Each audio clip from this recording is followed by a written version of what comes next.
Olá, sejam bem-vindos! Hoje, a gente vai abrir o capô e fuçar nas engrenagens do motor que move o mundo dos dados em tempo real, o Apache Kafka. Vamos entender de vez o que faz dele a espinha dorsal de tantas aplicações que usamos todos os dias sem nem perceber. Para começar, vamos pensar num desafio. Como é que as aplicações de hoje em dia aguentam o tranco de milhões de eventos por segundo sem simplesmente travar tudo? No universo do Big Data, isso tem um nome: velocidade. E olha, é um problemão para resolver. Pensa só, cada clique no site, cada pagamento por aproximação, cada sensor num carro inteligente, tudo isso gera um evento de dado. Agora, multiplica isso por milhões de usuários ao mesmo tempo. Como é que se captura, processa e reage a essa avalanche sem que os sistemas entrem em colapso? É exatamente essa a sensação. Sem ter um sistema inteligente ali no meio para, amortecer esse impacto, o que a gente tem é o caos. Dados se perdem pelo caminho e as aplicações que dependem dessas informações simplesmente param de funcionar. É bem aqui que a mágica da engenharia precisa acontecer. Então, entra em cena o nosso protagonista. Vamos conhecer a solução que conseguiu domar esse dilúvio de dados, o Apache Kafka. A melhor forma de pensar nele é como uma supervia digital, projetada para aguentar o tráfego de dados mais intenso que se possa imaginar. Bom, na sua essência, o Kafka funciona como um verdadeiro sistema nervoso central para os dados. E para a gente entender como, vamos dar uma olhada nas suas 3 funções principais. Primeiro, ele consegue receber um volume gigantesco de dados em altíssima velocidade. Segundo, ele funciona como um sistema de mensagens, onde diferentes aplicações podem publicar e assinar fluxos de dados, como se fossem canais de TV. E terceiro, que talvez seja o ponto mais genial, ele atua como um buffer, desacoplando o que produz os dados de quem os consome. Um pode ser rápido como a lebre e outro lento como a tartaruga, sem que um atrapalhe o outro. Certo, mas como o Kafka consegue fazer essa mágica toda? Para entender, a gente precisa desmontar a arquitetura dele. Vamos ver os seus 4 componentes fundamentais. A base de tudo é o que chamamos de cluster.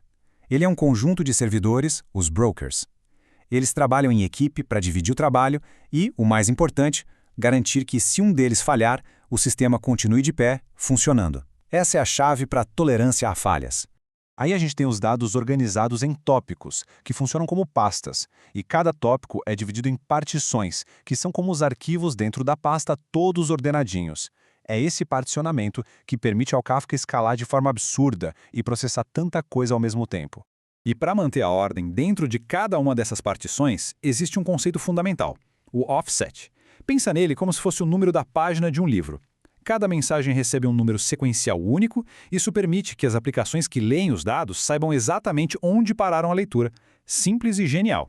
Então, o fluxo todo é bem direto, mas muito poderoso. As aplicações produtoras escrevem os dados nos tópicos. Os brokers guardam esses dados de forma segura. E as aplicações consumidoras leem esses dados no seu próprio ritmo. Aliás, vários consumidores podem se agrupar para ler de um mesmo tópico, dividindo o trabalho. Ok, até aqui é tudo bem, mas como é que esse monte de servidor e aplicação trabalhando junto não vira uma bagunça? Como eles se coordenam? Bom, é aí que entra uma peça fundamental, que muitas vezes fica nos bastidores. A melhor analogia é esta. Se o Kafka é a orquestra com todos os seus instrumentos, o Zookeeper é o maestro. É um serviço essencial cuja única função é garantir que o cluster inteiro trabalhe em perfeita harmonia. E é aqui que a gente entende o papel vital do Zookeeper. Num primeiro momento, ele escolhe um dos brokers para ser o líder de uma partição e os outros viram seguidores. Mas, e se o líder falhar? É aí que está o pulo do gato. O Zookeeper percebe a falha na hora e imediatamente organiza uma nova eleição. Ele promove um dos seguidores a novo líder. É esse mecanismo que garante alta disponibilidade. O sistema não para e nenhum dado se perde. Essa frase resume tudo. O Zookeeper libera os servidores do Kafka de uma responsabilidade enorme. Eles não precisam se preocupar em guardar o estado do cluster, em saber quem é o líder, quem está ativo. Eles terceirizam toda essa gestão para o Zookeeper, que se torna a única fonte da verdade. É essa centralização da coordenação que torna o sistema tão robusto. Agora vamos dar um passo para trás e ver o cenário completo. O Kafka não vive isolado, ele é a peça central, o coração dos pipelines de dados modernos. Olha só como o Kafka vira esse hub central. Ferramentas como a Apache NiFi coletam dados de tudo que é lugar e jogam na supervia do Kafka. Lá dentro, o Spark Streaming pode analisar esses dados em tempo real para, por exemplo, detectar uma fraude. Ao mesmo tempo, o Impala permite que analistas façam perguntas a esses dados usando o SQL, enquanto eles ainda estão fluindo. E essa arquitetura que está por trás de muitas das coisas que usamos no dia a dia. Desde aquele sistema do banco que detecta uma transação suspeita no cartão em segundos, até a personalização de recomendações num site de compras, ou a análise de dados de carros conectados para melhorar a segurança nas ruas. Para resumir, então, a gente viu como a arquitetura do Kafka com a coordenação do Zookeeper criou essa base super resiliente para o nosso mundo movido a dados. E o mais curioso é que o próprio Kafka está evoluindo. As versões mais novas estão, aos poucos, absorvendo as funções do Zookeeper. E isso nos deixa com uma pergunta para o futuro. Qual será a próxima grande evolução para o sistema nervoso central dos dados?